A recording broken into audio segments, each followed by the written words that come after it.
We are now recording for everyone. Okay, so your faces are on and you're being known. Known to Yahuwah. You're putting your foot forward for Yahuwah. So we're going to have our little traditional greeting everybody. So if everybody wants to open up your cameras and say hello, Shabbat Shalom to everyone on here. Shabbat Shalom. Shalom, everybody. Shalom. Blessing. Love y'all. Excellent. Oh, there's Martin and Carol too. Excellent. Good to see you. Yeah. Okay, I guess we need to get going here because of our time limitations.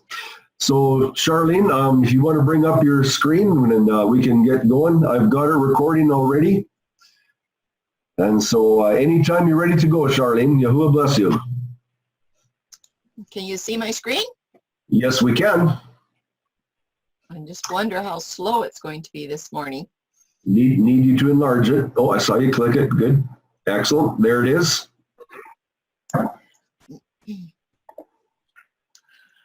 Okay, this is going to be part 2 of the Last Supper, as you all know, if you were here last week.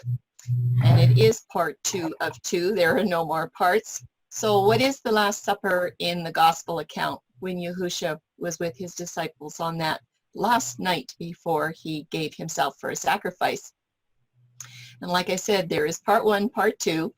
Last week we looked at the different kinds of bread that were at the supper table, trying to determine what was what. And we found out that there was 2 types of bread at that supper table, but only the unleavened bread was used to represent Yahushua's body, and that the leavened bread was actually given to Judas. So part 2 today is going to be the controversy over this date. Was the Last Supper on Abib 13 or was it on Abib 14? And the question has come up so much. Was the Last Supper actually the Passover meal?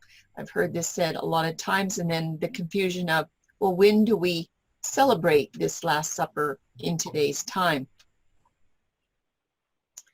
So the question is, what was the day and the month date of this Last Supper?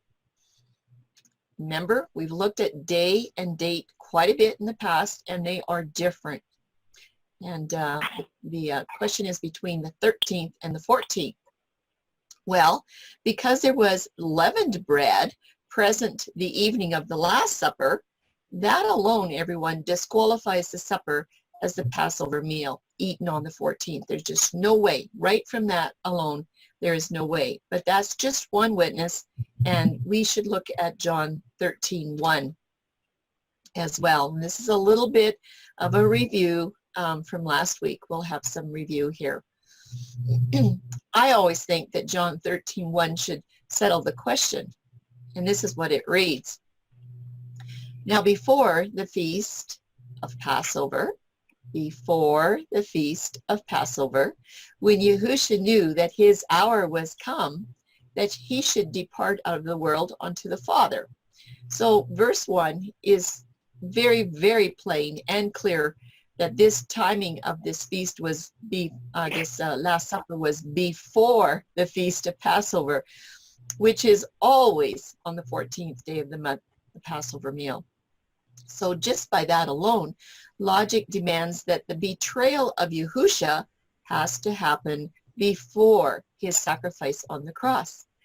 And in verse 2, John goes on to tell us what happened next.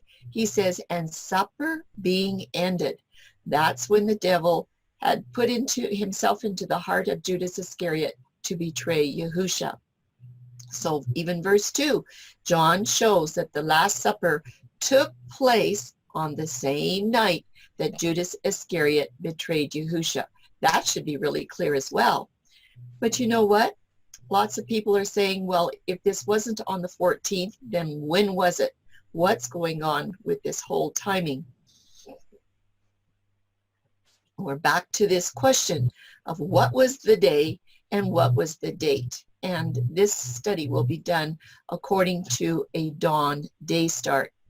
And why in the world does it even matter when the Last Supper was celebrated as compared to Passover? Was it Abib 13, which was on a third cycle, a Tuesday?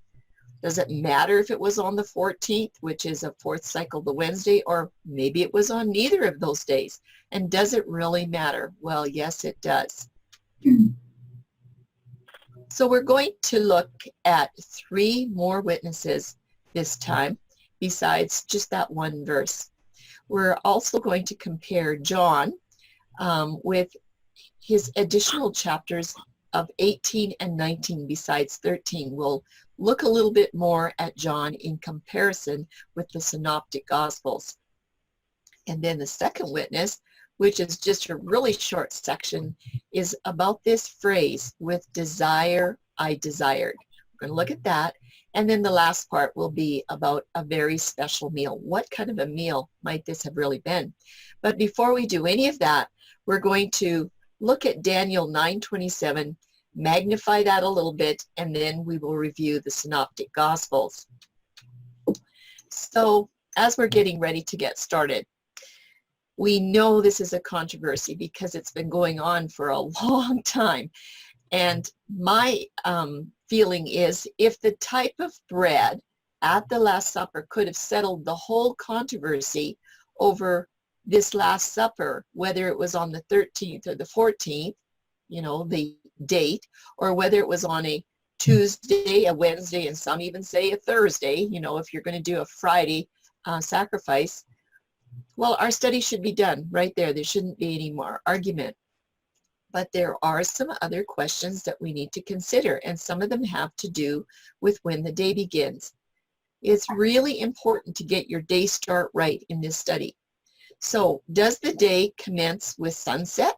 Because we know many that are using the sunset calendar that celebrate their Passover meal, it's actually on the evening of the 13th, after sunset on the 13th, but they say that's the beginning of the 14th. So it gets a little bit confusing there. And does the day begin with the dawn light? We're going to find out in Daniel 9:27 exactly which day has a start here, if it's sunset or if it's the dawn day. And then this question: is the Passover meal ever eaten about 21 hours in advance of the Passover sacrifice? It's just like, how can you eat the meal on the evening and then the sacrifice is the next day in the afternoon? Like, how does that work? And that's an important question as well. But the argument is this: if the Passover meal is eaten before the Passover sacrifice takes place, that does not align with Exodus 12 anymore. It's not a Torah instruction. So those are just things that would settle this controversy right from the very beginning. And there is lots of conflicting opinions out there. I'm just going to name a few, but I want to see what you think about these different opinions. If you would give it a thumbs up or a thumbs down. Number 1, Matthew, Mark, and Luke record the Last Supper was eaten on the last night of Yahushua's life. Well, I'm going to say that's a thumbs up. Absolutely. That was the last night of his life. Number 2, most people tend to believe that Matthew, Mark, and Luke record the Last Supper is the same as the Passover meal. Well, I'm going to give a thumbs up that most people believe that.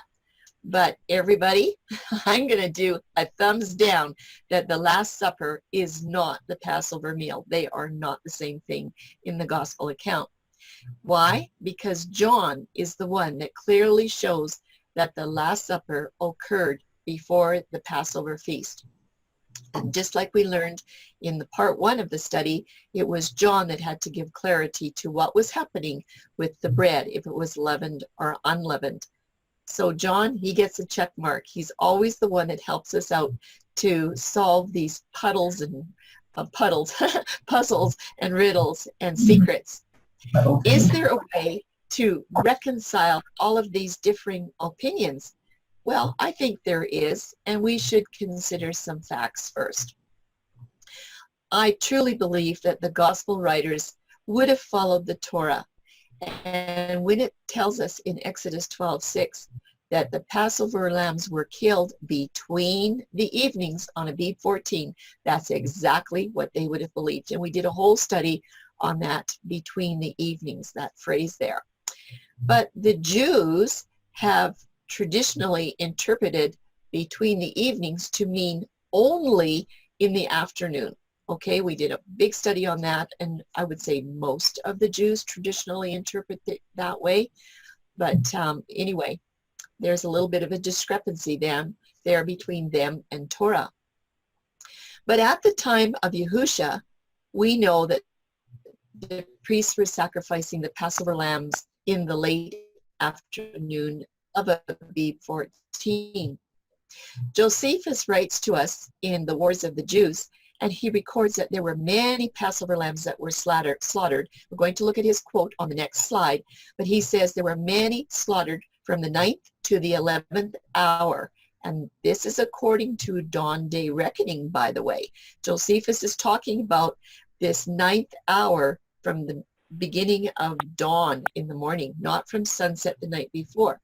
But if you're going to look on your Roman clock today, that would be understood as between 3 and 5 o'clock in the afternoon. So why don't we go ahead and read this quote from Josephus.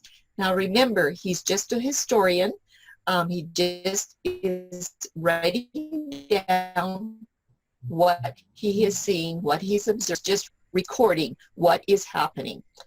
So these high priests, upon the coming of their feast, which is called the Passover, when they slay their sacrifices, here we are, for the 9th hour to the 11th, but so that a company not less than 10 belong to every sacrifice, and he says many of us are 20 in a company, we found this number of sacrifices was 256,500. That's a big number, which upon the allowance of no more than 10 that feast together, he just said, do the math, that's going to amount to 2,700,200 persons that were pure and holy. Well, he's got 200, it should be 500.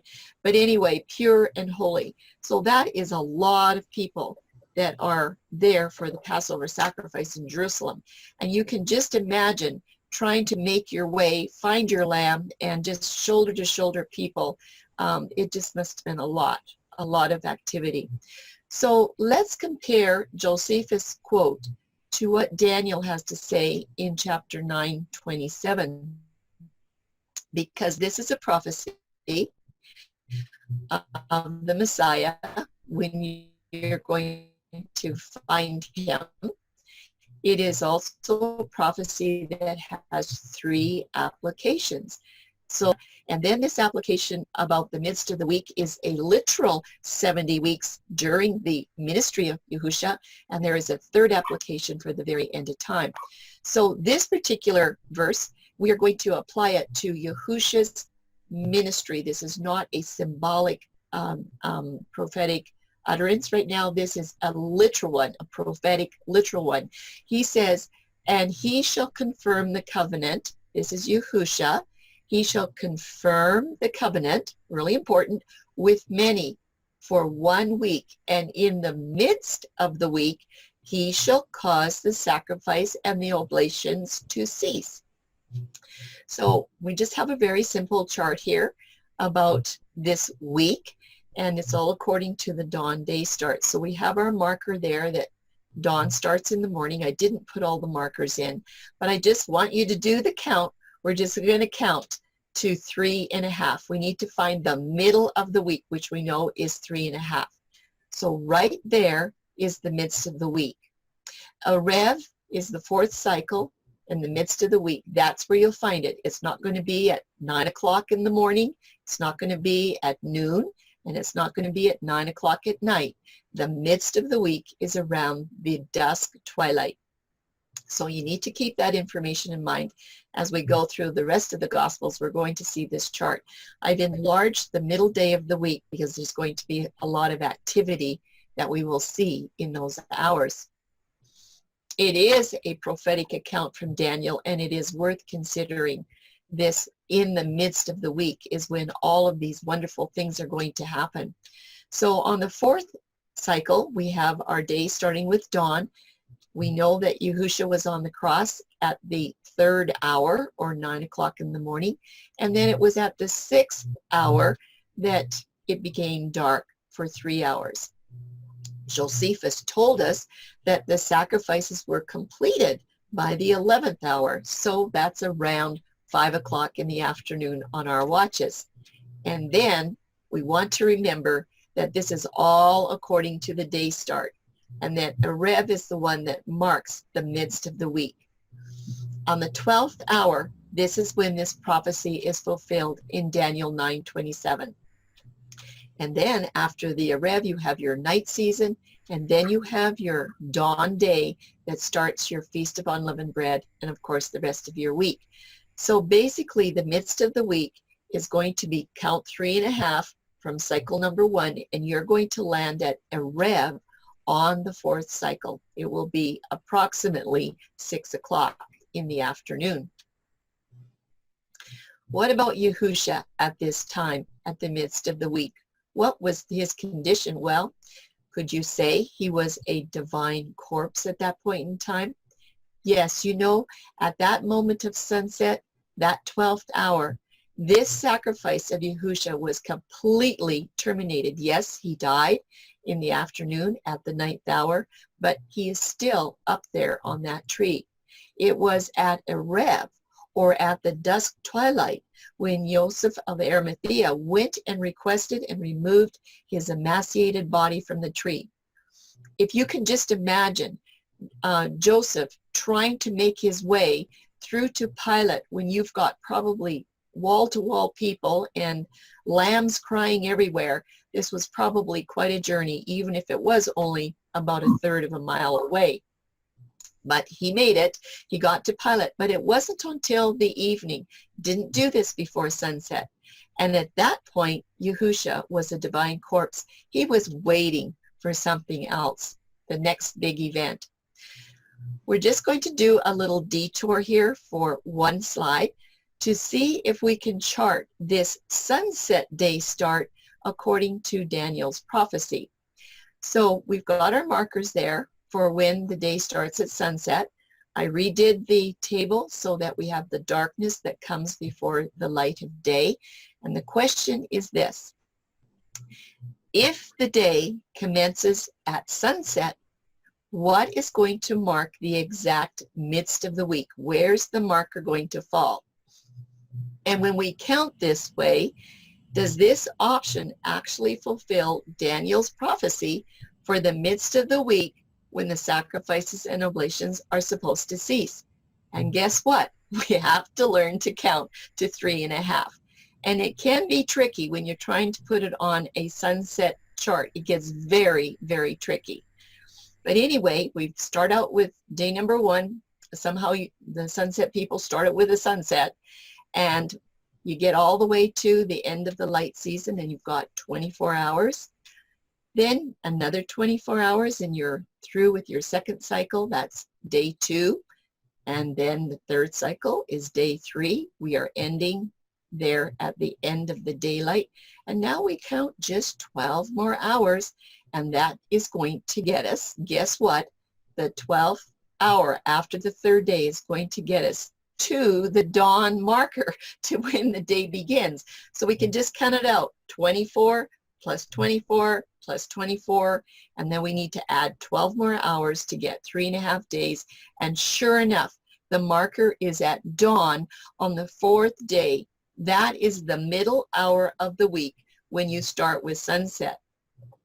And absolutely, the dawn of the 4th cycle as the midst of the week is not when the sacrifices and oblations cease. It just doesn't work. So sunset's gone. It's just wiped out. A sunset day can never start or align with Daniel 9:27. It just does not work.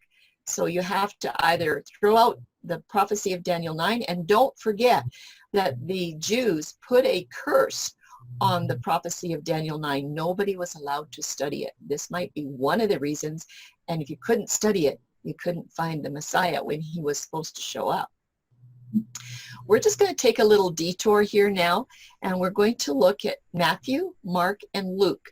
We did these passages last time, but I'm going to go through these in quite a bit of detail because you need to remember all the details when I shorten up the verses in a couple more slides. So I want you to pay attention with me. This is talking about basically that Last Supper and what the events are. Matthew 26 says, "Now on the first day of the feast, the unleavened bread, the feast of the unleavened bread, the disciples came to Yahushua saying to him, 'Where do you want us to prepare for you to eat the Passover?'" And you should have a big question in your mind right now. Let's read it again. It says, if you read all the words, "Now on the first day of the feast of the unleavened bread." That would be Abib 15. And the question to Yahushua is, where do you want us to prepare to eat the Passover? Doesn't make any sense. But anyway, Yahushua said, "Go into the city to a certain man and say to him, 'The teacher says, my time is at hand, and I will keep the Passover at your house with my disciples.'" So the disciples did as Yahushua had directed them, and they prepared the Passover. In the very next verse, you're going to find that John is now going to pick up events for the Last Supper.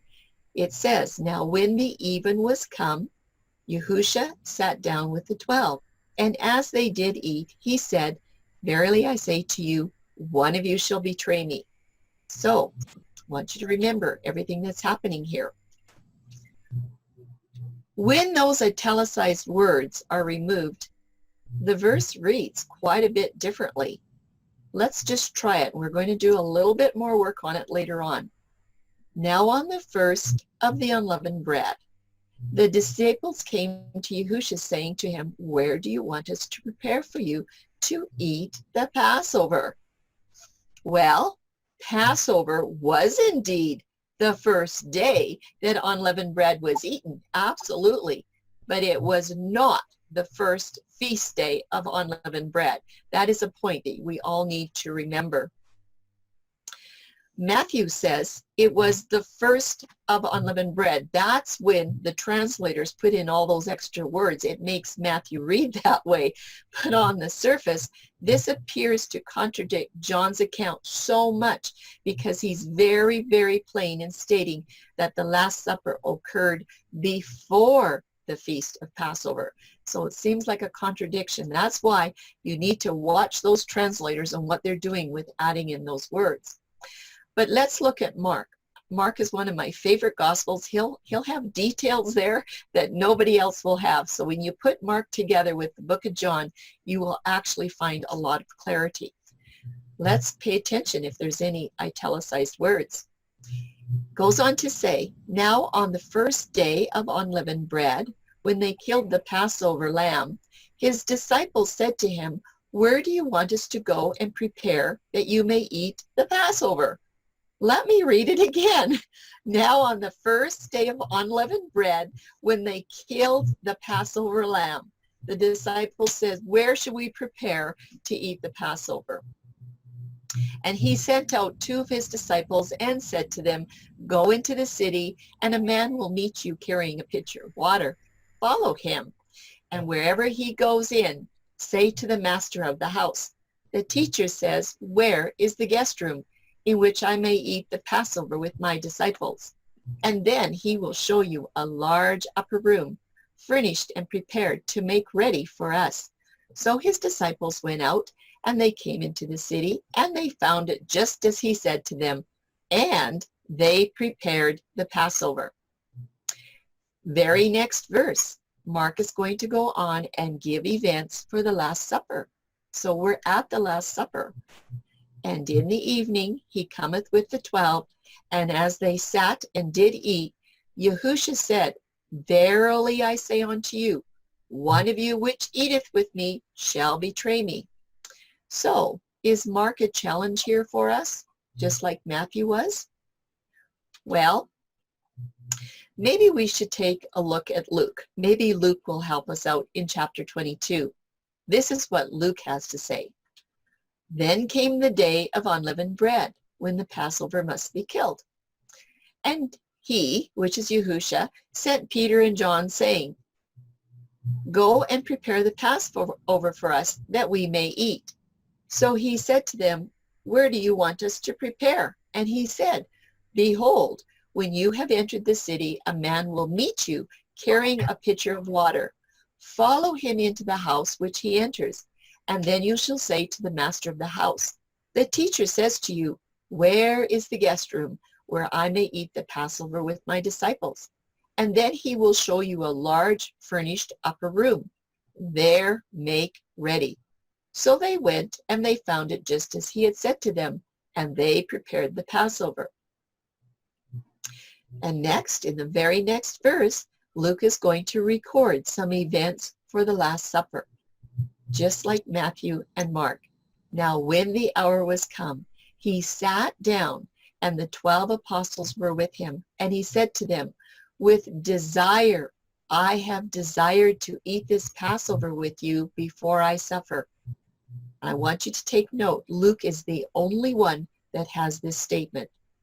For I say unto you, I will not eat any more until it be fulfilled in the kingdom of Yahuwah. So as we're going through the passages of Luke, it doesn't look like we have any clarity at all.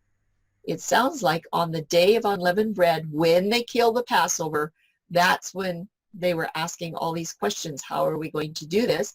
And then he comes up and he's telling you events about the Last Supper. So there seems to be some confusion here as well. Well, a first witness for the day and the date of Passover? Yes, it looks like the Synoptic Gospels seem to have some challenging phrases.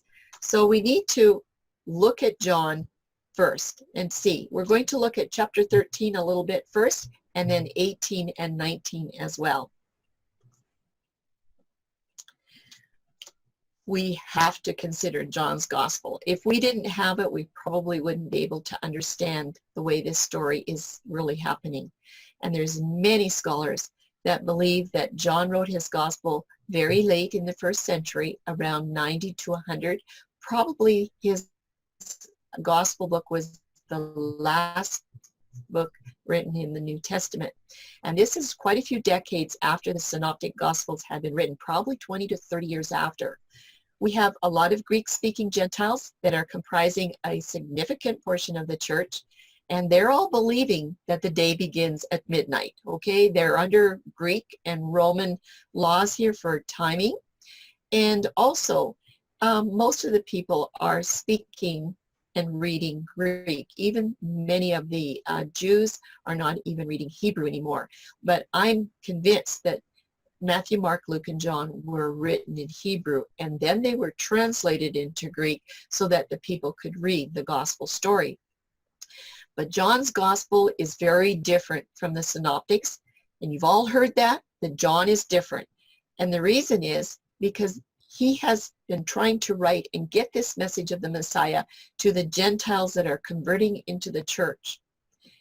And there's a lot of things happening here, because I believe that when he was pouring through the Synoptic Gospels, he saw problems, and I believe that these must have been already translated into Greek. I'm pretty sure of it, because as John was reading their witnesses, what was written down and what the translators had added in there with those extra words, he must have been going, oh dear, there are problems here.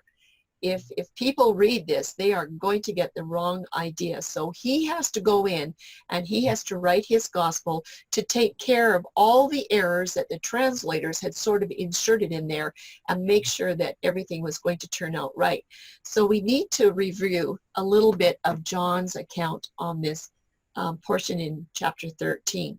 And we did this last week, but we will do it again today. Verse number 1 is so important. now before the feast of the Passover.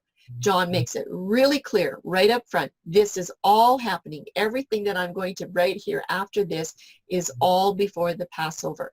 When Yahusha knew that his hour was come, that he should depart out of this world unto the Father, having loved his own which were in the world, he loved them unto the end.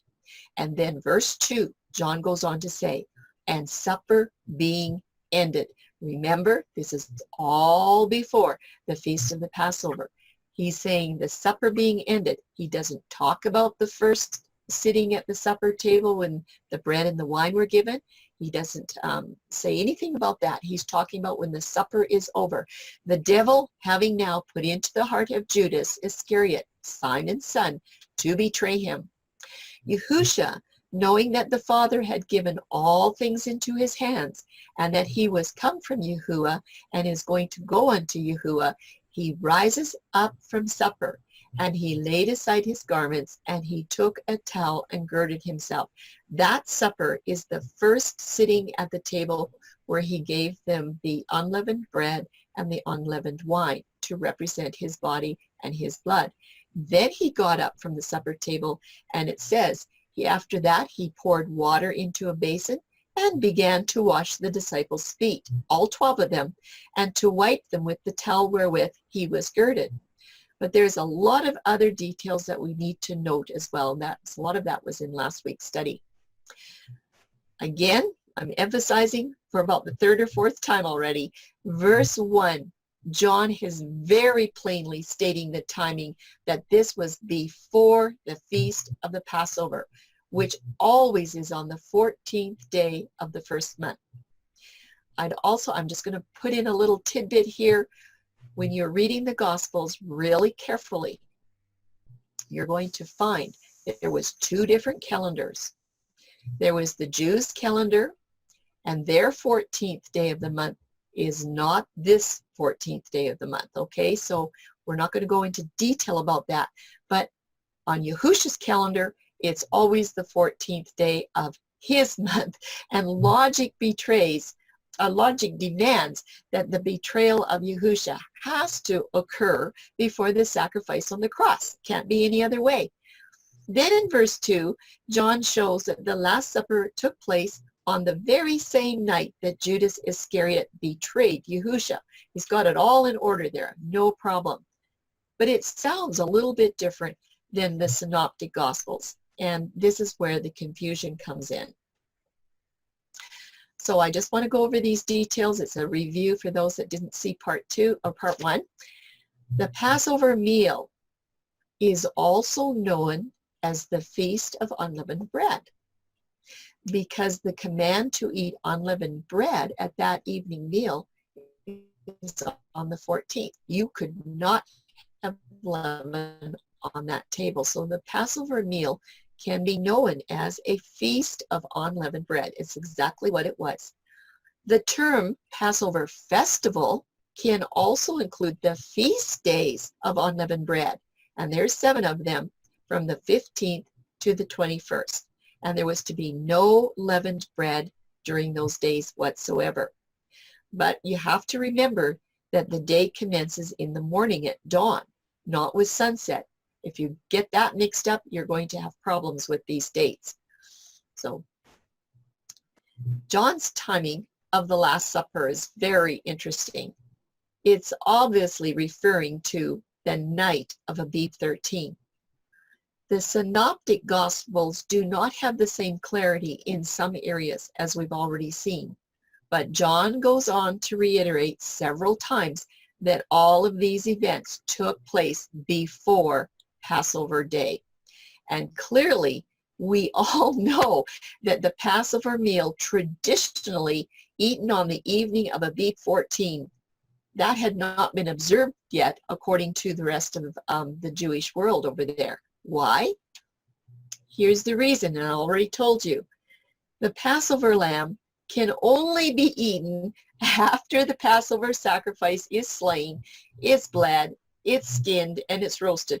And then you can eat the Passover lamb. You can celebrate with the Passover meal. Can't do it before you have the sacrifice. So by default alone, that Passover meal could not have been observed by the Messiah on Abib 13 or with his disciples or any of the Jews. The Passover meal was going to be the next day if they were going to eat it. And then John goes on to say with verse 21, he follows through with events of the Last Supper. When Yahusha had said thus, he was troubled in spirit and testified and said, Verily, verily, I say unto you, that one of you shall betray me. And Yahusha answered, I had to skip a couple verses there. You'll put the story together. Yahusha answered, He it is to whom I shall give a sop when I have dipped it, because all the disciples were saying, Who is it? Who is it? Is it I?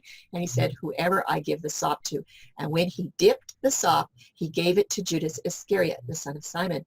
And after the sop, Satan entered into him, and then said Yahusha, That thou doest, do quickly. These events can only occur on the night season of Abib 13, the day before the Passover. Following the first and second sitting at the supper table, there's no way that this supper could have been the Passover meal. Just have to read it. And then I like this part. In verses 28, 29, and 30 of John 13, Now no man at the table knew for what intent he spake this unto him. Nobody knew what was going on. And it says, For some of them thought, because Judas had the bag, that Yahusha had said to him, Buy things that we have need of against the feast, or that he should give something to the poor. That's what they thought, Yahusha said.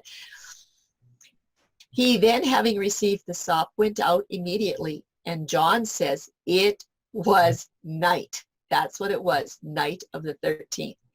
And once Judas had left, Yahusha then goes on to give his last words to the remaining 11 disciples. He still has a lot of things to teach them. In chapters 14, 15, 16, and 17, it's around 3,000 words of instruction that the Synoptic Gospels are completely silent about. But he spends a lot of time with the 11 once the leaven has been removed out of the group. But did you catch the calendar lingo in verse 29? The disciples thought, Yahusha said, Buy those things. So if it was the 14th, and if it is a sunset day where the sunset on the 14th actually brings in the Sabbath of the unleavened bread, this obviously isn't going to work because there would be no stores open, would there? So this is not the night of the 14th. And Yahusha is still with them. We know on the 14th in the evening, Yahusha was not with them anymore as their living Messiah. John has so many extra details, and it's worth looking at them. He's the only gospel writer that records all of this additional instruction to his disciples right from the time that Judas left the group until they went into the Garden of Gethsemane. In chapter 14, he reveals his Father and the promise of the Helper. And in chapter 15, he talks about the vine and the branches. We need to be grafted into him. And chapter 15 also talks about there's going to be a coming rejection. And in chapter 16, he's talking about the work of the Ruach that's going to work in them and make a lot of changes in them. And then in chapter 17, you all know Yahusha's prayer for himself, for his disciples, and for others. So lots of extra instruction there from John. He has very important details. We're going to look at just 3 of them this time that are not found in the Synoptic Gospels. They're important too. We're going to just jump up to John 18:28, where it says, Then they led Yahusha from Caiaphas to the praetorium, and it was early morning. And when you put this together with the book of Mark, Mark tells you that the rooster crowed, and immediately, this is what is happening. So this is early morning. This is the break of day for Passover day. But they, this is the accusers, They themselves did not go into the praetorium lest they should be defiled, but that they might eat the Passover. Now they're thinking ahead because they don't want to be defiled. Passover for them is going to be the next day or starting that night at sunset on their lunar calendar. That's why they don't want to get defiled, because then they're going to be disqualified from eating the Passover meal. So this phrase, the early morning, this is in context of the Passover day. John records all of the Passion events with Roman reckoning of time, and we all know that that day begins at midnight. Therefore, this is interesting. When he says early morning, is actually correct for the dawn calendar, for a sunset day start calendar, and also for the Roman reckoning of time, because for all three of those types of calendars, morning is only in one spot. So I find that interesting too, that he records early morning. And notice, nobody has eaten a Passover meal yet. It hasn't happened. Well, that's John chapter 18. There are two verses in chapter 19 that we want to look at. We're doing three altogether. John 19:14 is really important. This is what he says. Now, it was the preparation of the Passover. And about the sixth hour, okay, we're reckoning our time from midnight. So midnight, add 6 hours, and you're going to be where? At about the sixth hour, Pilate said to the Jews, behold your king. Remember, this is very early in the morning. So this is approximately 6 o'clock in the morning, according to Roman time. But it would be the first hour, according to the dawn day start. This is really an important verse. Because remember that the Synoptic Gospels also talk about a sixth hour. They all talk about a third hour, a sixth hour, and a ninth hour. And all three of them tell you that at the sixth hour was when Yahushua on the cross, everything went dark for 3 hours, pitch dark. So they're talking about a dawn day. But when John talks about the sixth hour, he's saying at the sixth hour of Roman time, this is right in the morning, exactly when Passover day is beginning. So he's giving you some extra details. Let's look at John 19:31. Therefore, because it was the preparation, this is Yahushua's day of the 14th, because it was the preparation that the body should not remain on the cross on the Sabbath, for that Sabbath was a high day, the Jews asked Pilate that their legs might be broken and that they might be taken away. John is the only gospel writer that says anything about this term, the high Sabbath. Nobody else mentions it, and he tells you exactly where it belongs. The high Sabbath only happens one time a year. It is the first annual feast Sabbath of the year. Of course, that would be the first Sabbath of unleavened bread. And there is absolutely no indication in any of the Gospels, and especially in John, that a high Sabbath has to include 2 Sabbaths on one day. That's what I was taught, that a high Sabbath is when the Feast of Unleavened Bread lands on the weekly Sabbath, then that day is called a high Sabbath. Or if the first day of the Feast of Tabernacles falls on a weekly Sabbath, that day is called a high Sabbath. No, he is telling you that the first day of unleavened bread, that first Sabbath of the year, first annual feast Sabbath, that is the high Sabbath, and there's only one.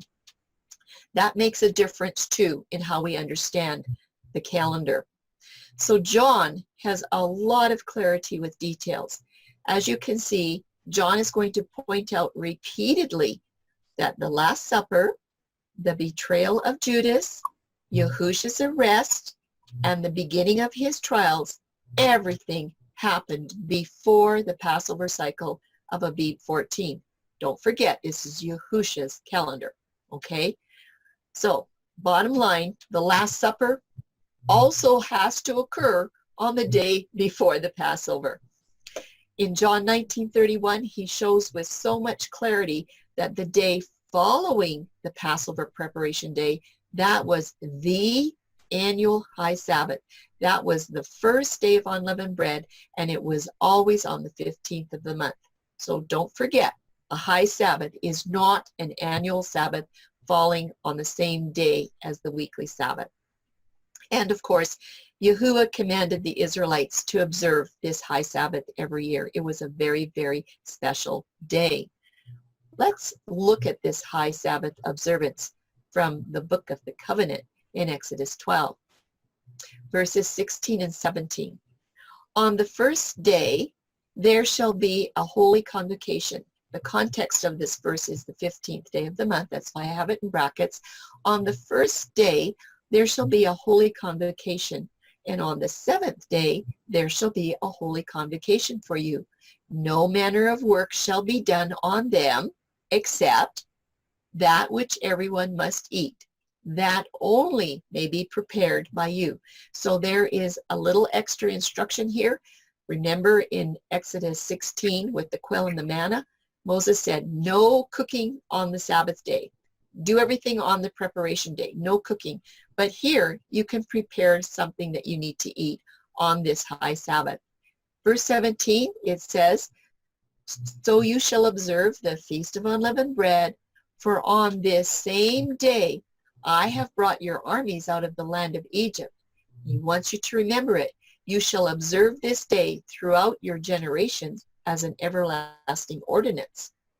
But it's also found in the book of the law after Exodus 24:11. In Leviticus 23, it says, and on the 15th day of the month is the feast of unleavened bread to Yahuwah. 7 days you must eat unleavened bread.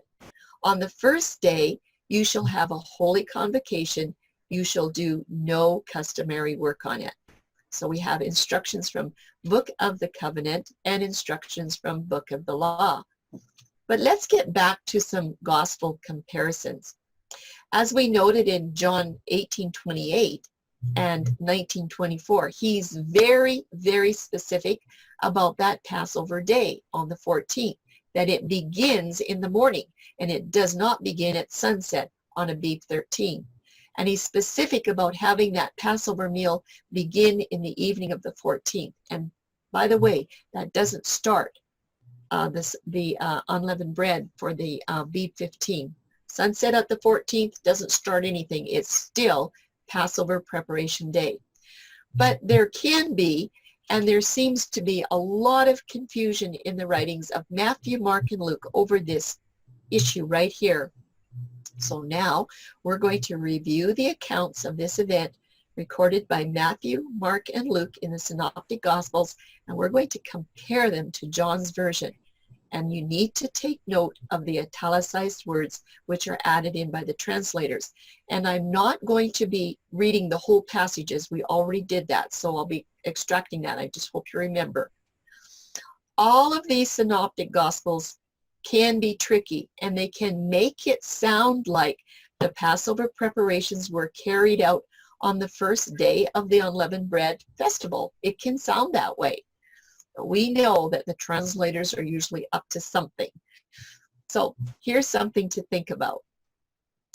Was that day when they killed the Passover also the day when unleavened bread was eaten for the very first time?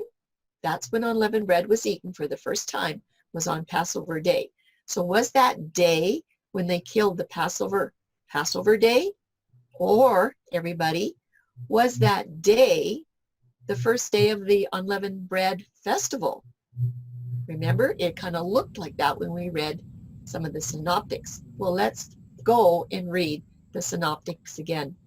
And this time, we are watching for a very close examination on when it says a day. It is just one day. Matthew, Mark, and Luke say this. Now, on the first day of the Feast of Unleavened Bread, the disciples came to Yahushua saying to him, where do you want us to prepare for you to eat the Passover? So the disciples did as Yahushua had directed them, and they prepared the Passover. We've read that before. this is what Mark, we're not going to read the events that follow with the Last Supper, just reading out these little pieces here. Mark says, now on the first day of unleavened bread, when they killed the Passover, his disciples said to him, where do you want us to go and prepare that you may eat the Passover? Well, let's look at what Luke has to say. Let's review it one more time. In Luke 22:7, then came the day of unleavened bread, when the Passover must be killed. And he sent Peter and John, saying, go and prepare the Passover for us, that we may eat. And they said to him, where do you want us to prepare? So they went and they found it just as he had said, and they prepared the Passover. Remember, after all of these verses in these Gospels, it tells you about the Last Supper, okay? But here, if you just look at these scriptures without looking at the rest of it, it looks like something's happening on a different day. I say, what is going on? Let's remember that all of them said it was just one day. It was singular. They didn't say days of, it was just one day. That's important too. Again, it just sounds like the Passover preparations were taking place on the day of the festival of unleavened bread. Something just sometimes doesn't make sense. Now, if the people were actually planning preparations for Passover on the first day of the unleavened bread festival, that definitely does not align with the statute commands in Exodus. That doesn't make any sense at all. But it sort of reads that way. And we have to remember that there are thousands of Jews that were arriving into Jerusalem as far ahead as 6 days before Passover. And you know what? If there was over 2 million of them, I'm sure they were coming in early to see if they could find their spot. And all of them were making preparations for any approaching day of eating unleavened bread. They were getting ready because they knew that there were days coming that had no eating of leavened bread.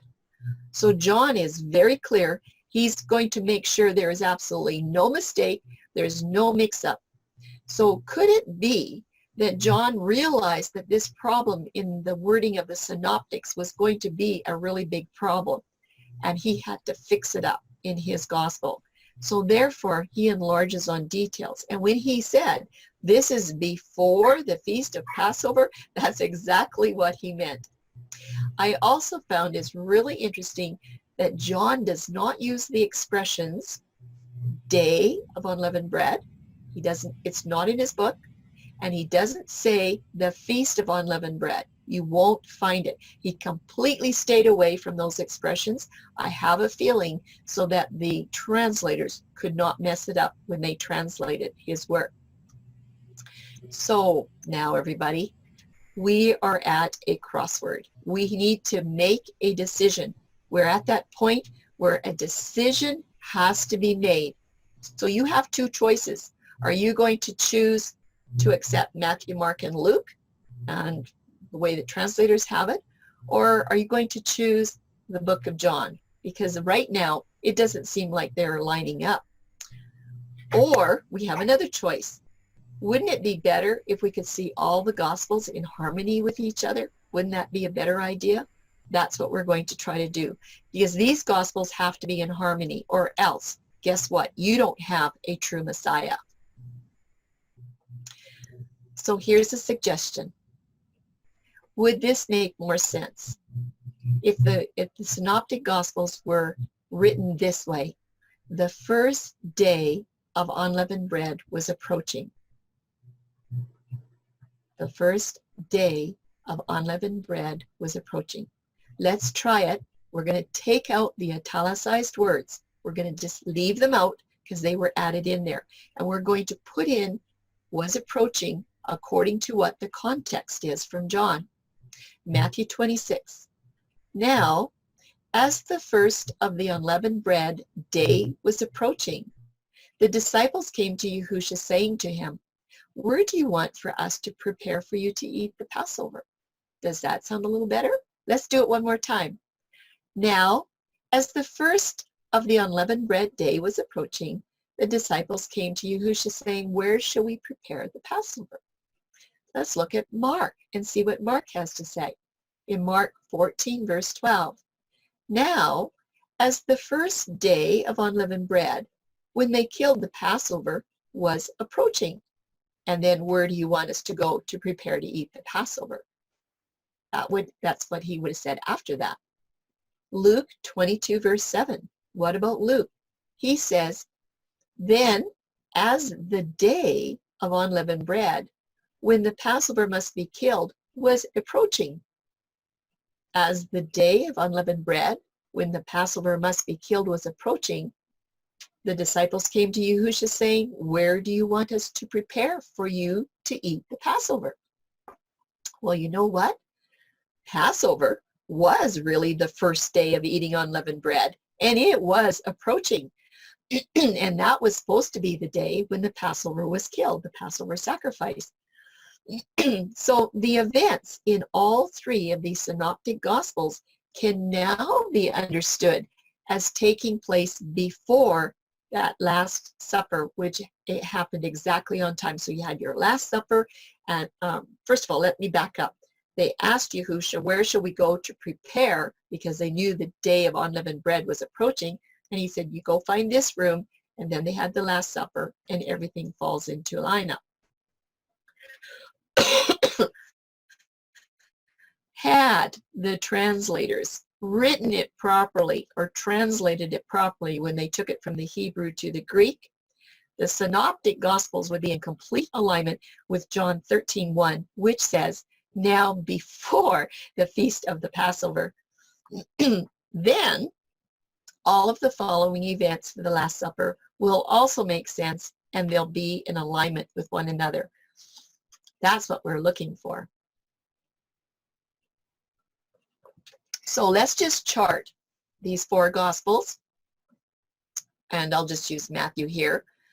Now, as the first of the unleavened bread day was approaching, the disciples came to Yahushua saying, where do you want us to prepare to eat Passover? This is according to the dawn day start. This is not according to sunset. Verse 17, the context and the time reference is actually on the third cycle. It is before the Last Supper. They hadn't had the Last Supper yet, so this is the context of when this is happening. But guess what, everybody? Passover is the first day of unleavened bread that was approaching. And on that night is when they were planning to have the Passover meal. But guess what else? The Festival of Unleavened Bread also has 7 days that were approaching. So the disciples had this in mind. They knew that they need to get ready for the Passover. They needed a place. They needed to have unleavened items, and they needed to get ready for these days of unleavened bread. The little comment here on the bottom corner of this slide is really important. It should have had a whole slide to itself. Let's see what it says. There is only one way for the Synoptic Gospels to be understood, that there were days approaching that were connected to unleavened bread. The context here is about a Passover day that is arriving. This was after the Last Supper. So it is absolutely impossible for the disciples to place this request of where they're going to prepare the Passover on the Passover fourth cycle. And they wouldn't have done it on the unleavened bread Sabbath, the high Sabbath, which is the fifth cycle. There's no other place for this request. It has to be on the 13th, when the day of unleavened bread was approaching. That's the way it should read.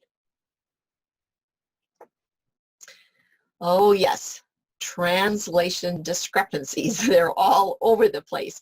And just like we did really thorough work on the moon, we found out when the translators got in there and put in added words or put in the wrong words, there was a discrepancy. Same thing here in the Gospels. But don't ever forget that John's Gospel was written very, very late. And it's very likely that those synoptic Gospels were already translated into Greek by this time. If they hadn't been translated into Greek and they were in Hebrew, I'm pretty sure they said exactly what they were supposed to say, but he saw a problem here. So John has to go in and fix things. It must have been hair-raising experience.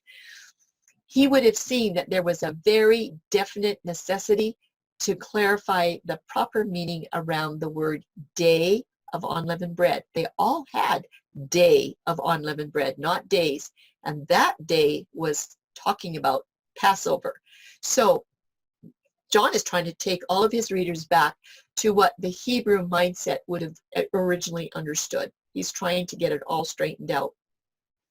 So today, this Greek translation has taken on a meaning that was never intended by any Hebrew writer or any Hebrew believer. We need to really be careful about these italicized words and what has been added in there that's going to detour us to what the truth really is. We're learning that the hard way. We didn't know that when we started out. So let's just do a little tiny review here of the synoptic accounts of the Last Supper. The disciples came to Yahusha. That was the 13th of the month. They asked him where he wanted them to prepare to eat the Passover meal that was going to occur the next night on Abib 14. The meal was always eaten at night. And at least it appears here that the disciples were assuming that they're going to be eating a Passover meal with Yahusha. Remember, they didn't get it, that he was going to be the sacrifice. But anyway, they were assuming that they were going to get ready for that.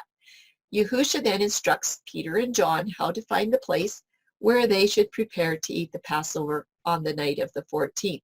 And that's because they all thought that that's what they were going to be doing. He told them many times that he was going to Jerusalem to die. He told them at least 3 distinct times, but they never ever connected that he was the Passover lamb. And then he told them that the owner of the house would show them a large furnished room, and Mark and Luke both state that it was there in that room that they were to prepare for the Passover meal to be eaten. So Yahusha had prepared everything for them ahead of time. And then after the next supper and on to early the next day, we have some other things. When we follow the synoptic testimonies, this is what we find. In Matthew 27, with verses 1 and 2, it says, when the morning was come. This is after the Last Supper. He says, when the morning was come, all the chief priests and the elders of the people took counsel against Yahusha to put him to death. And when they had bound him, they led him away and delivered him to Pontius Pilate. Mark 15, he says, and straightway in the morning, the chief priests held a consultation with the elders and the scribes and the whole council, and they bound Yahusha and carried him off to Pilate. Luke doesn't have a lot of details. He just says, and the whole multitude of them arose and led him unto Pilate. Luke is sometimes a little bit short on the details, but you can always find details in Mark and in John. Typically, that Passover meal is to be eaten on the evening of Abib 14 after the Passover sacrifice, according to the statutes. It is not eaten the evening before on the 13th, which if you do the math, if they try to eat the Passover sacrifice on the evening before of the 13th, that's at least 21 hours before the sacrifice is even given. So what does all that have to do with the Last Supper? John has more details of what happened early on the 14th. John 18:28, we've read this before. It's worth reading again. And they led Yahusha from Caiaphas onto the hall of judgment. And he said, it was early, and they themselves went not into the judgment hall, lest they should be defiled, because they wanted to eat the Passover on the 14th. But the question is, who is being referred to as they? Is it the Pharisees and the leaders? Is it other disciples? There was other disciples as well, many others beside the 11 and 12. But it really doesn't matter. Whoever it was, the Passover meal had not been eaten yet. That's very clear in this verse. It says they didn't want to be defiled so they could eat the Passover. So by this time, nobody had eaten the Passover meal. What does that mean? The Last Supper was not the Passover meal. So in John 18:28, he said it was early when Yahushua was led from Caiaphas to Pilate. Well, how early was it? He's going to tell you how early it was. John 19:14 is a verse you should mark because it's very special. This is what he says. Now it was the preparation of the Passover, okay? And about the 6th hour. This is around 6 o'clock in the morning, and it's already the preparation of the Passover, so we know this is at dawning. This is the very time that Passover is beginning, as at the dawning of the day. And this is when Pilate said to the Jews, "Behold your king." So John is telling us exactly when this early is, exactly what the hour is. He's very, very specific. His timing is about 12 hours after the Last Supper, and it's at least another 12 hours to where the Passover meal would be eaten if it was going to be eaten that day. So he's very specific on all of this. Note the synoptic gospels. Matthew and Mark record that Yahushua was led to Pilate early in the morning, marking the Passover of Abib 14. And Matthew and Mark, along with Luke, they also, all three of them record that at the 6th hour is when the sky became darkened and it was hiding our sacrificial Messiah. They all tell you from the 6th hour to the 9th hour that it was dark. That was from noon to 3 o'clock in the afternoon. So when you put that all together with John and his 6th hour being early in the morning, everything is synchronized, just beautiful in the Gospels. It's just amazing when you start looking what you can find. Now that the Gospels have been aligned where it seems they did not agree, we should look at a place where they all agree about the 12 hours, and this is after the Last Supper. And the topic here is, do the Gospel writers agree that a new day begins with sunset or in the morning? And this is one place where there is absolutely no discrepancy. It's really, really clear. So we want to look and see, where do these Gospels agree? We'll read the scriptures and then we're going to put it onto a chart. All of these events that I'm going to read in these 4 testimonies, they all come after the Last Supper. And remember, typically the Passover meal is not eaten until the evening of the 14th. But we all know by that time Yahushua had laid down his life. And this is what Matthew 27 says. When the even was come, there came a rich man of Arimathea named Joseph, who also himself was Yahushua's disciple. And he went to Pilate and begged the body of Yahushua. This is really important. And Tim's going to help me with the next verse in Mark, but I want to say something here first in Matthew. He says, when the even was come, that is after sunset, that's when Joseph went and begged the body of Yahushua. It wasn't before. It wasn't at 3 o'clock in the afternoon. So right here, Matthew is telling you that there's no way that Yahushua could be in the tomb with the stone sealed before it, because Yahushua didn't even go to Pilate until after sunset. And then I'm going to read Mark, and Tim has some comments too. This is my favorite verse. Mark will always shine. It says, and now when the even was come, because it was the preparation, that is the day before the Sabbath. And in John, we're going to find out it was the high Sabbath. He says that is the day before the high Sabbath of the 15th. That's when Joseph of Arimathea, an honorable counselor, came, and that's when he went in boldly to Pilate and craved the body of Yahushua. And I know Tim has something to say about this verse. Yeah, thank you, Charlene. This verse, in my opinion, is probably the most powerful verse in the New Testament to prove dawn to dawn, or the dawn start of the day. It is loaded with information. It says here, when the even was come, that is the twilight after the sunset. And what does Mark say? After the sunset had passed, it was the preparation. He names it clearly. It was the preparation. The sunset did not change the day at this time either. And it was the preparation. And again, just to be sure that we know exactly what he's talking about, Mark says it was the preparation before the Sabbath. It is so clear that the dawn starts the day here. This verse has a lot of depth behind it. It's an incredible verse. Thank you. I'm so thankful for Mark, and I've said it many times. When you start putting Mark together with John, you have clarity just beyond all doubt. But Luke is pretty good too. He says, on that day was the preparation, and the Sabbath drew on. Guess which Sabbath this is? This is the Feast of Unleavened Bread Sabbath. And the women also which came with him from Galilee followed after, and they beheld the sepulchre and how his body was laid. I just want to go back to the Sabbath.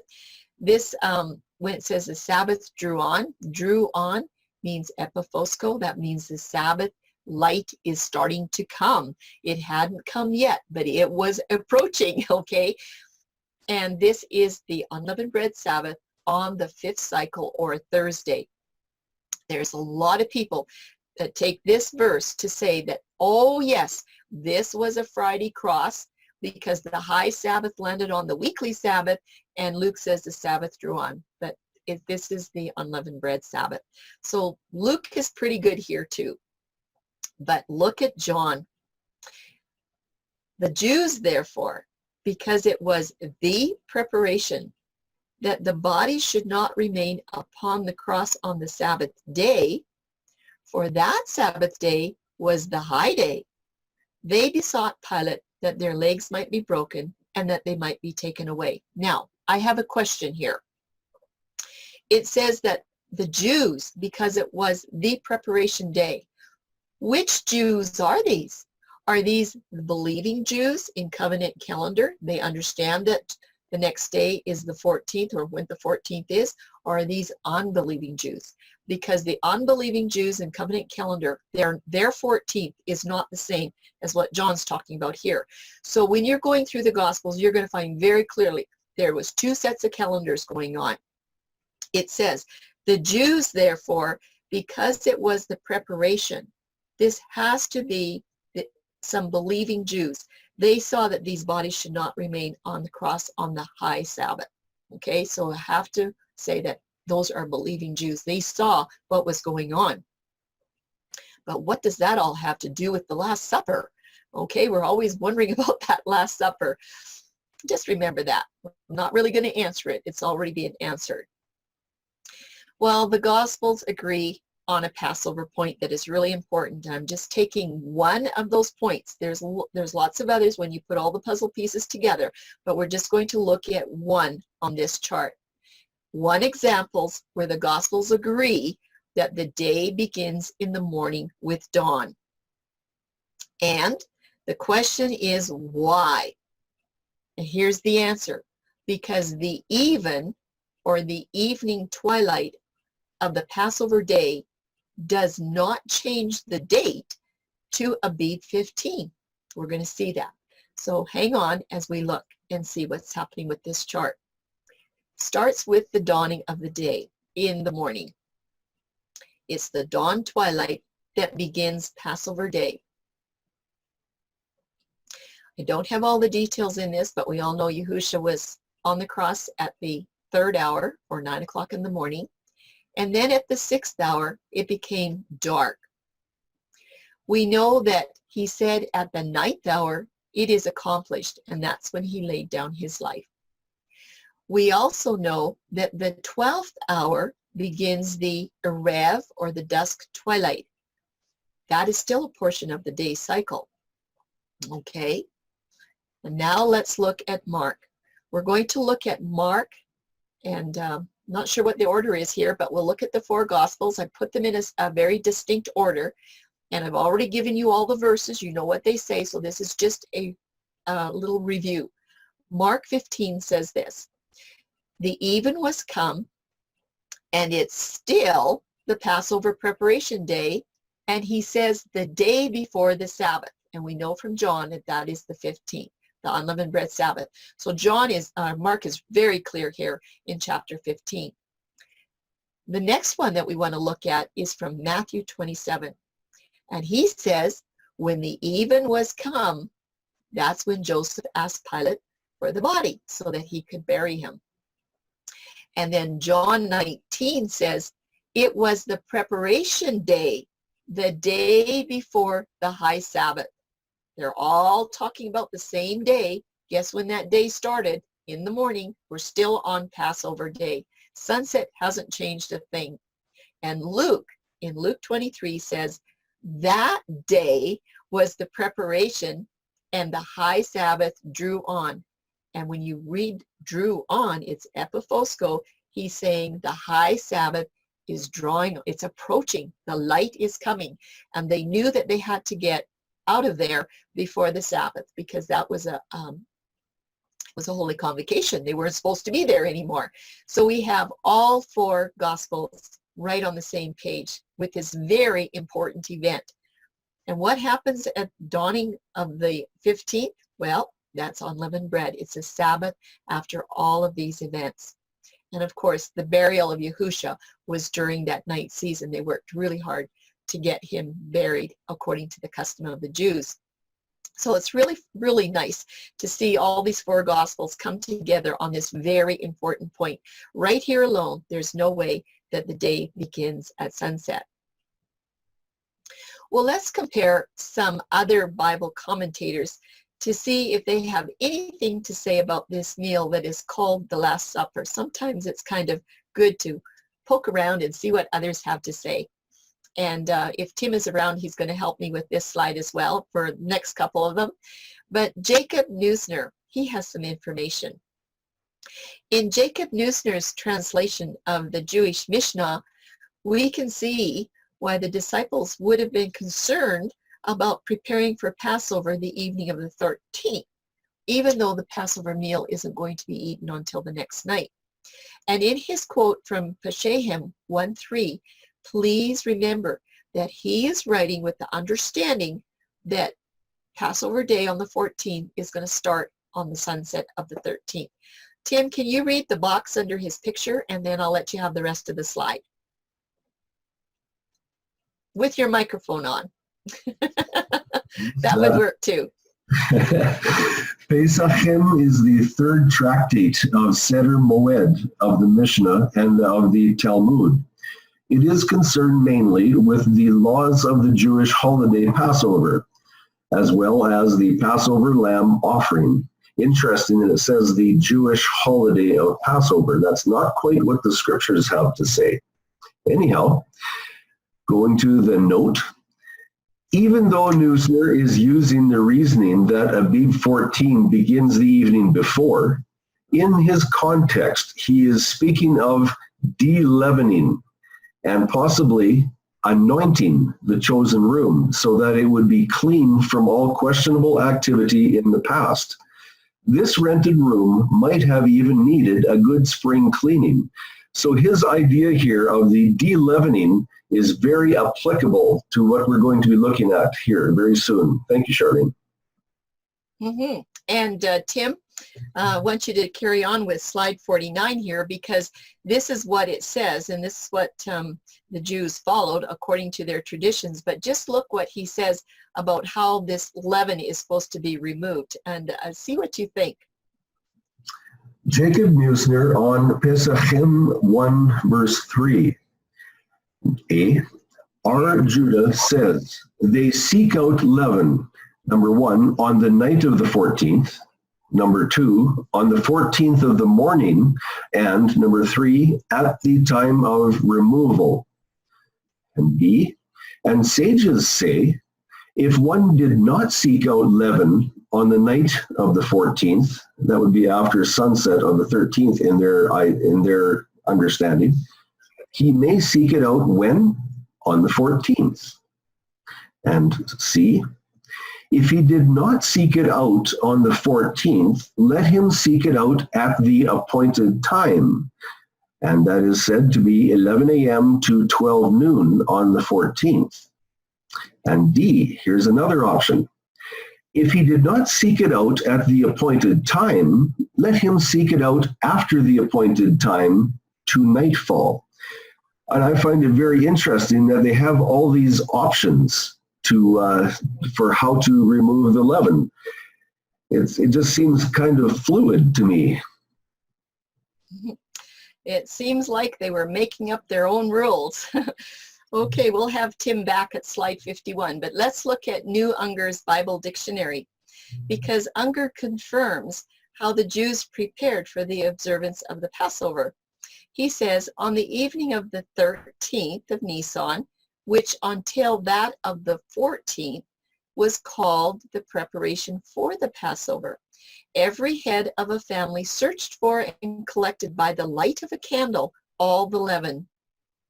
Before beginning the search, he pronounced the following benediction. Blessed art thou, O Lord our God, King of the universe, who has sanctified us with thy commandments and has enjoined us to remove the leaven. And after the search, he said this, whatever leaven remains in my possession, which I cannot see, behold, it is null and accounted as the dust of the earth. So they did the best they could. And if there was any leaven left behind, they just said it was null and void. So we're going to now look at this slide. Tim will help us with it, but it's called prepare the Passover. This expression in the Greek is 2090. It has a very interesting explanation. Tim? With your microphone. Prepare the Passover. What does this phrase really mean? The phrase prepare the Passover, found in Matthew 26:19, Mark 14:16, and Luke 22:13, comes from the Greek phrase hetomysen, to Pascha. According to Strong's Concordance, the Greek verb root hetoimazo means to make ready, prepare, 1a, to make the necessary preparations and to get everything ready. This is drawn from the Oriental custom of sending persons on before kings on their journeys to level the roads and make them passable. Clearly, one of the reasons the disciples questioned Yahusha about where they were going to eat the Passover meal was because Jewish custom required that the location be prepared by removing the leaven. Mm-hmm. Yes, exactly. Lots of things were happening there. So what does this phrase really mean? Well, the night the Passover meal was eaten, the Israelites followed the command to remove all leaven from their dwelling places.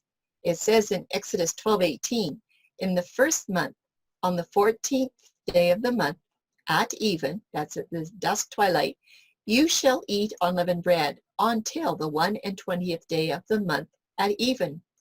So just note, unleavened bread was eaten on a total of 8 days. If you count from the 14th to the 21st, and if you have to use your fingers, go and count it out. This is not 7 days. It is 8 days that unleavened bread is actually eaten. And guess what? There was a penalty prescribed if you were going to go and eat leavened bread during the Feast of Unleavened Bread especially. It tells us in Exodus 12:15, for a 7-day period you shall eat matzos, that's unleavened bread, but on the previous day, the preparation day, it says you shall nullify the leaven from your homes. For anyone who eats leavened food, that soul shall be cut off from Israel from the first day to the 7th day. That's the 15th to the 21st. That's from the Stone edition Tanakh. So there was a penalty if you were going to disregard this particular command. And we'll have Tim back here, I think around slide 55.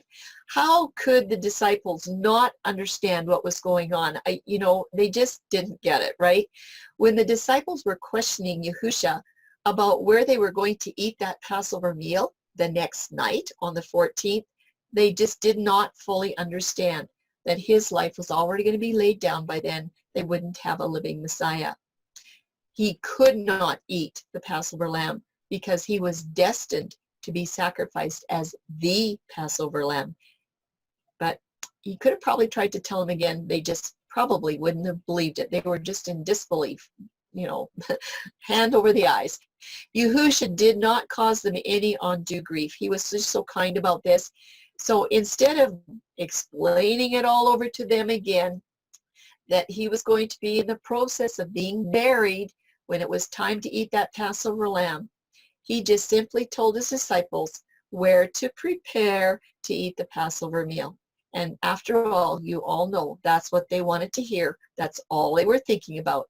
And they didn't seem to hear or comprehend anything that he had told them already, how many times that he was going up to Jerusalem to die. They just didn't clue in. I guess we wouldn't have either.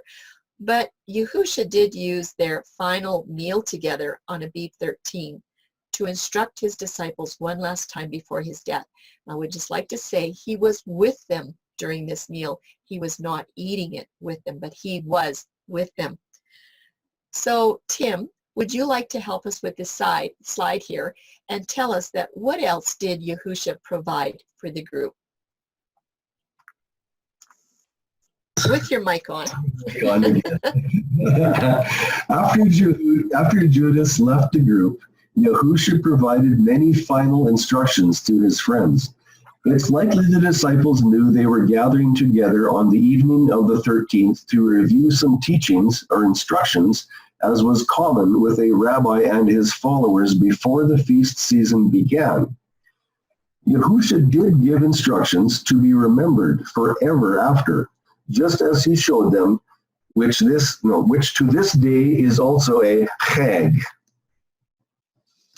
Yes, so we still follow these instructions today because Yahusha gave them very clearly to those 11 disciples. But what else did Yahusha provide?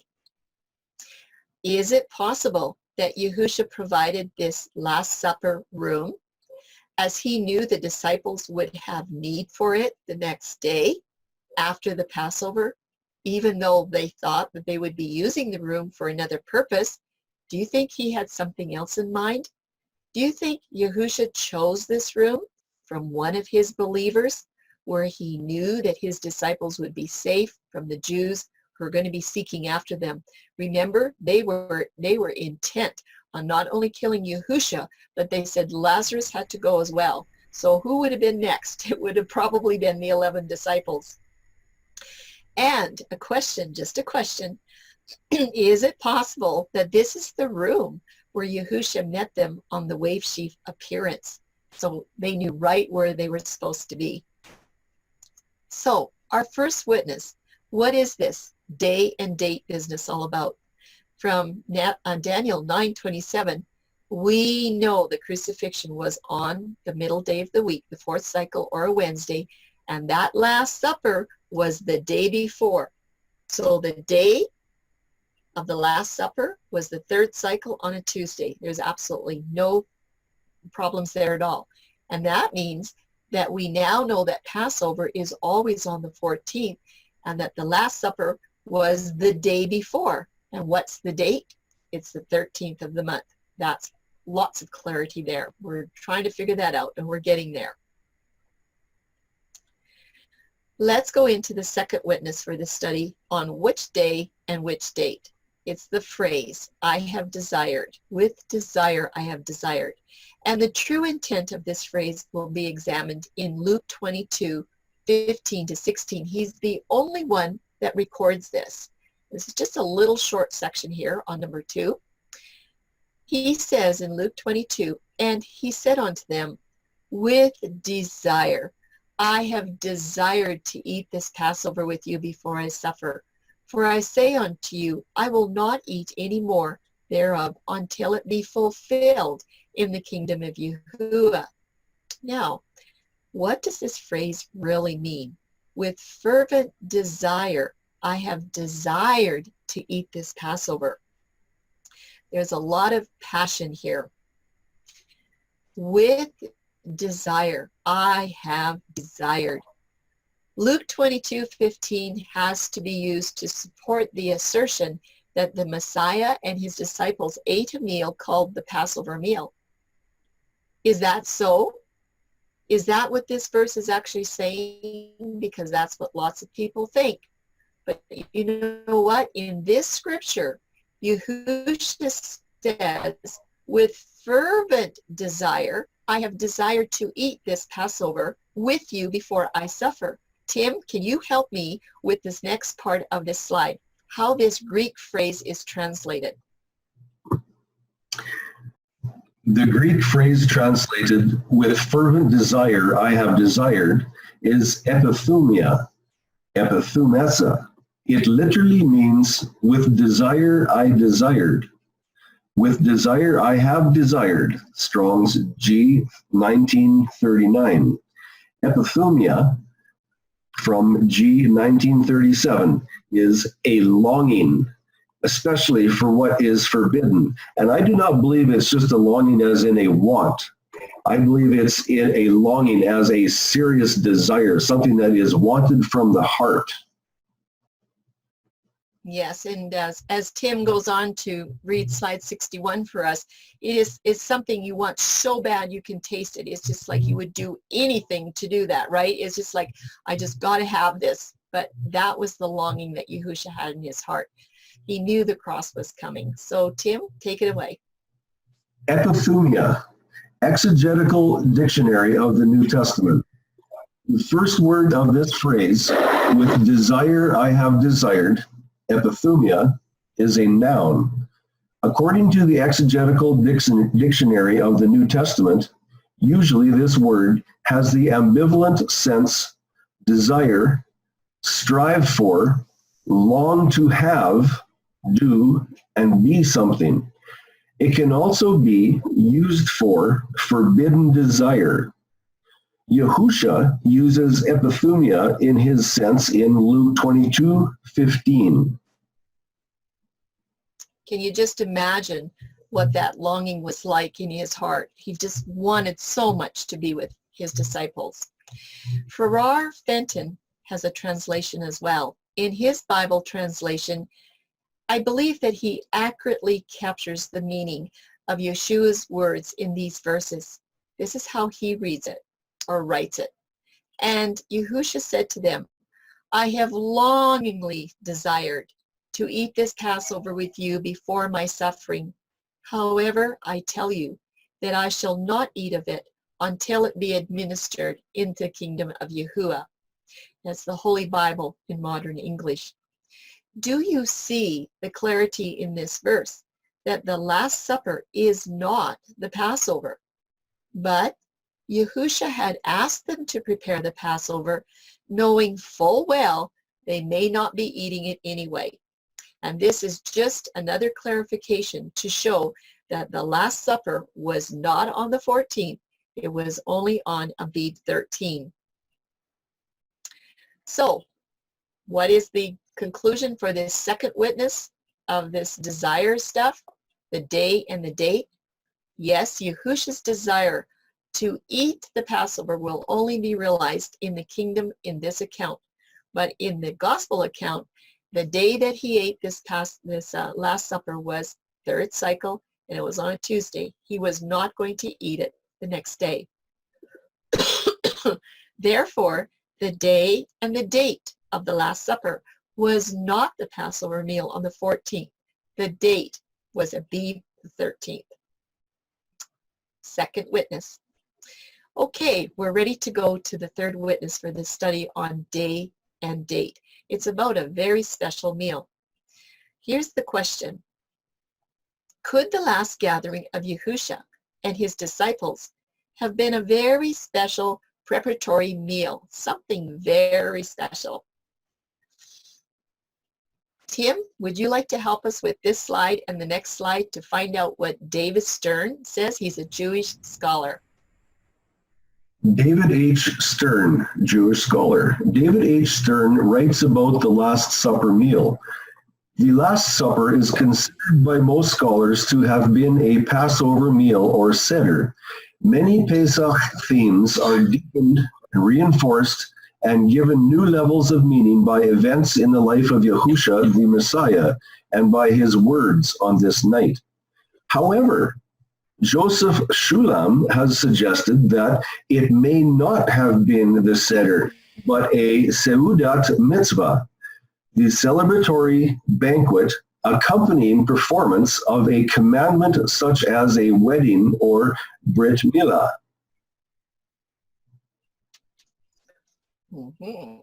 Sounds interesting. So here's some background for his argument. And here is the background for his argument. When a rabbi and his students finish studying a tractate of the Talmud, they celebrate with a Seudat Mitzvah, also called a banquet of completion or graduation. The fast of the firstborn, expressing gratitude for the saving of Israel's firstborn sons from the 10th plague, has been described for the day before Pesach, Nisan 14, and he's referring to the sunset of Nisan 13, at least since Mishnaic times. When it is necessary to eat a Seudat Mitzvah, this takes precedence over a fast. I'm going to read this again. When it is necessary to eat a Seudat Mitzvah, this takes precedence over a fast. And my thought at this time would be, where do we find that in the scriptures? I'll continue. With a modicum of foresight, a rabbi can plan to complete a tractate on Nisan 14. I'm going to read that again. A rabbi can plan to complete a tractate on Nisan 14 and thus avoid having to fast. Very convenient. Doing so is not construed as cheating. I wonder where that's written. And in fact, it has become the custom. Interesting. At the top we read something about the Talmud. Would that be like making up your own rules? And I believe there is a word, fluidity, that can be applied to this. It is a designer program in my thoughts. Thank you, Charlene. Yeah. Where is that in Torah? Anyway, Stern's quote continues. The tradition of the fast of the firstborn dates at least from Mishnaic times. And remember, Yahusha was the firstborn.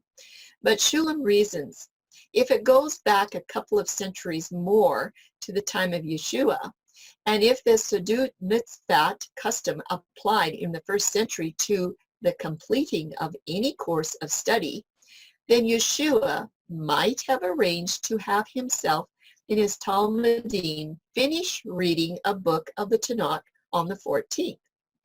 Or, since Yeshua knew he was going to die, he may have regarded it as appropriate to complete his disciples' earthly course of study with a banquet, like a graduation. Then he goes on to say, this solution would also resolve the perceived conflict between John and the Synoptic Gospels over the timing of the Last Supper. So he obviously sees that there was a problem here. There was a conflict, and we've been working through that, on this study. And I'm saying a conflict? No. The Gospels have been solved. We've solved this conflict by looking very carefully at the book of John. So there is no conflict, but he's absolutely thinking there is a conflict. So that's kind of interesting. This could have been a celebratory meal. From the Companion Bible, this is really interesting too. There is a comment on Luke 22:15, and Bullinger states that the Last Supper Yahusha and his disciples ate was not the eating of the lamb, but the, what was it, Tim? How do you say that word properly in Hebrew? With your microphone on. Yeah, that works better. Haggadah. not eating of the lamb, but the Haggadah, or the feast which preceded it. And then he goes on to explain that it follows, therefore, that the Lord being crucified on the preparation day could not have eaten of the Passover lamb, which was not slain until the evening of the 14th of Aviv, and that would be in the afternoon. Thus, he goes on to say, it is clear that no Passover lamb could have been eaten at the Last Supper on the previous evening. I give him a great big check mark. And guess what? Bullinger knows Yahuwah's statutes very well. He has it all figured out. So very, very interesting comment there. No lamb at the Last Supper. No lamb at the Last Supper. None of the four Gospels mentions a lamb being eaten at the Last Supper. Well, the time had not come yet to slay the Passover when Messiah and his disciples were together at that last meal. In addition, the verses in Deuteronomy 16 are Torah instructions for the sacrifice of that Passover lamb. And even after the Last Supper, were the disciples still intending to follow through with the Torah guidelines for Passover? Yes, they were. They were still planning to have that Passover meal on the next day. This is what it says in Deuteronomy 16. Verse 2, Thou shalt therefore sacrifice the Passover unto Yahuwah, thy Elohim, of the flock and the herd, in the place which Yahuwah shall choose to place his name there. Verse 5, Thou mayest not sacrifice the Passover within any of thy gates, which Yahuwah thy Elohim giveth thee. Verse 6, But at the place which Yahuwah thy Elohim shall choose to place his name, there thou shalt sacrifice the Passover. So that place was commanded to be Jerusalem. That's where they had to go to sacrifice this lamb. And then it says you can sacrifice it at evening. You can sacrifice it at the going down of the sun, which actually starts at noon. That's where the going down of the sun is. Or you can sacrifice it at the season that they came forth out of Egypt, which was the night. We've done a lot of work on this verse in between the evenings PowerPoints. So there was 3 different times. Basically, Passover sacrifice could have been throughout the whole hours of the 24-hour cycle. At the Last Supper, Yahusha had to show his disciples that there was no more sacrifices that were going to be necessary after this new covenant confirming meal, because that instituted new ordinances. They would understand, but it wasn't going to be that night. They would understand why such a huge change was given there on Aviv 13 at that Last Supper, the day before Passover. So Matthew, Mark, and Luke, in comparison to the Gospel of John, you know what? The Synoptic Gospels do not conflict with John's account of the Last Supper when we understand it correctly. If there's a very careful study done of all the 4 Gospels, it shows that Yahusha and his disciples did not eat the commanded Passover meal during their last time together before he died on the cross, because no one can eat the Passover lamb on the 13th because it doesn't get sacrificed and roasted until the 14th. So they were simply preparing for the upcoming Passover festival. And the disciples were fully intending to partake of that Passover meal the next day on the 14th. So just a little review. At that Last Supper, the disciples could have eaten some type of a celebratory or preparatory meal in Yahusha's presence the evening of the 13th. It was at that supper that Yahusha himself, and you know that he's going to be the high priest of the Melchizedek order, that's where he established this new way to celebrate the Passover without a lamb. And it was through the simple symbols of the unleavened bread and unleavened wine. And then he endorsed the foot washing. But he did not partake of those symbols, and he didn't need to. After that meal and after the foot washing, Yahusha goes back to that table again, and he sits down to instruct his disciples, and he gives another clue that there is a betrayer in the group. Then he says that the betrayer is going to receive the sop. That was the leavened bread that soaked up everything that it could. And when Judas Iscariot arose and he left after he received the sop, that illustrated that the leaven in the group had to be removed to carry out Yahushua's plan, what was going to happen next, because Judas was going to betray Yahushua to the Jewish authorities. Would it not seem appropriate for Yahushua to use leavened sop to designate the leavened disciple in the group that was soon to betray him? Of course he would. That's what he would do. That's why there was 2 sittings at that table. Yahushua and his disciples obviously could not have eaten the Passover lamb with their meal that night on the 13th. There's just no way. And Paul says that Messiah was our Passover. Matthew, Mark, and Luke all record that Yahushua died at the 9th hour, or 3 o'clock in the afternoon on our clocks today. That coincides with the very same time as recorded by Yahushua for when the slaughter of the Passover lambs commenced. Remember what he said? From the 9th to the 11th hour. So Yahushua fulfilled the symbolism of the Passover lamb exactly by giving his life before preparation was made to slay the unblemished lamb at the sanctuary. But that wouldn't have been done till the next day, because this was not the feast of the Passover of the unbelieving Jews, okay? And that's another study. But what about this fast of the firstborn? There's been considerable discussion on who ate what and on what day was it eaten. In this section, we're going to look. What do we know for sure? There was no lamb at the Last Supper. The disciples partook of the bread and the wine as emblems of Yahushua's body and his blood. There is no record that Yahushua partook of these emblems, and there's no reason for him to do it in the first place. However, remember this. He began his ministry with 40 days of fasting, and he fasted many times up to his Passover sacrifice that he knew was going to fulfill the Torah type. I'm sure he fasted a lot. He knew in his 70-week ministry that he was going to be soon at the cross, and he needed to prepare himself.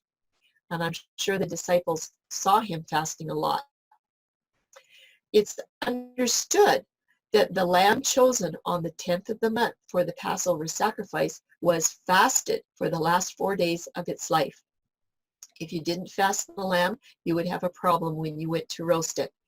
Because Yahushua fulfills all the types, then he would also fulfill the fasting requirement of the Passover lamb. Could it be that if this Last Supper was a celebratory meal, that he would have been fasting anyway? He certainly did qualify for the fast of the firstborn, even if it was a tradition.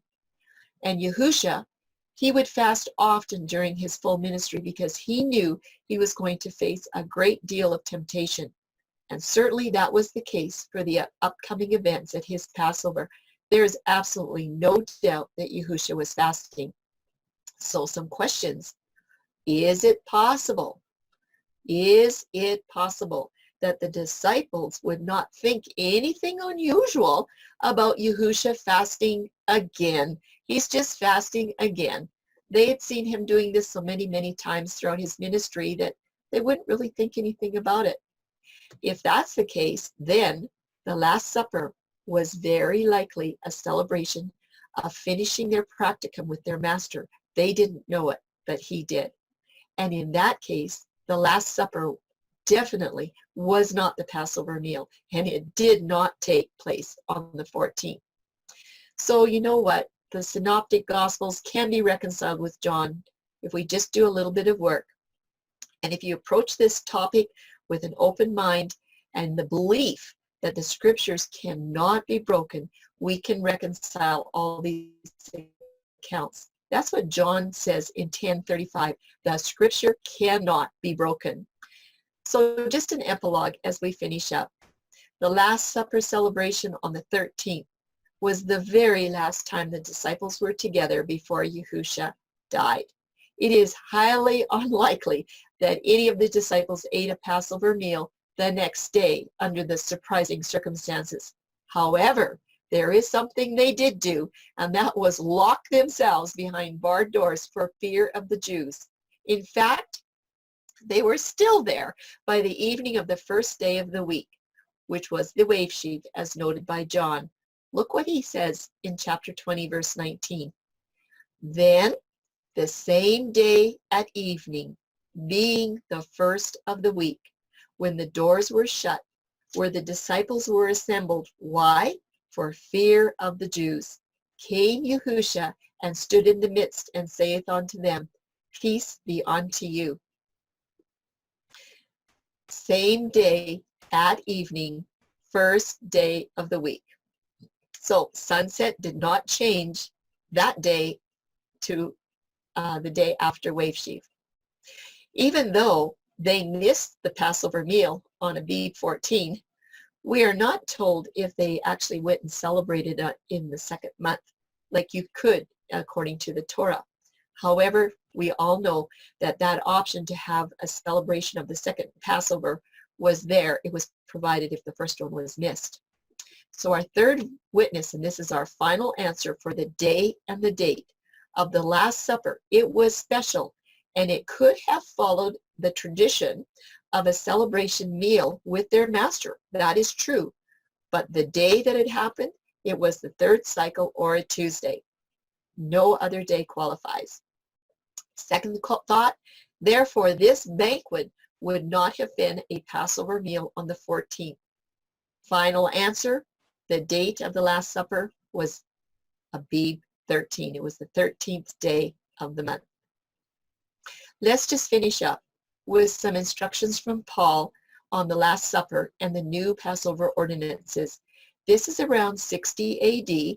It's probably about the time that the gospel writers finished writing their gospels. So this is probably about 30 to 35 or 40 years before John writes his gospel. This is what he has to say in 1 Corinthians 11. For I have received of Yahusha that which I delivered unto you. This is what Yahusha instructed Paul, that Yahusha, the same night in which he was betrayed, took bread. And when he had given thanks, he brake it. And he said, Take, eat. This is my body, which is broken for you. This do in remembrance of me. After the same manner also he took the cup, when he had supped, saying, This cup is the New Testament in my blood. This do you, as often as you drink it, in remembrance of me. For as often as you eat this bread and drink this cup, ye do show Yahusha's death until he come. And guess what? That's where we're at today. The wedding supper is next. The next time that he eats a meal, it's going to be a celebration meal of the everlasting covenant, and that's going to be for us. That's going to finish up this whole covenant that started with the midst of the week. That's the end of the study for part 2. I hope that you really enjoyed it. And like I said before, there's questions and comments that can be sent to me at Charlene@studythecalendar.com. And I'm going to pass them all off to Tim to answer. So thank you very much for being with us on the study today.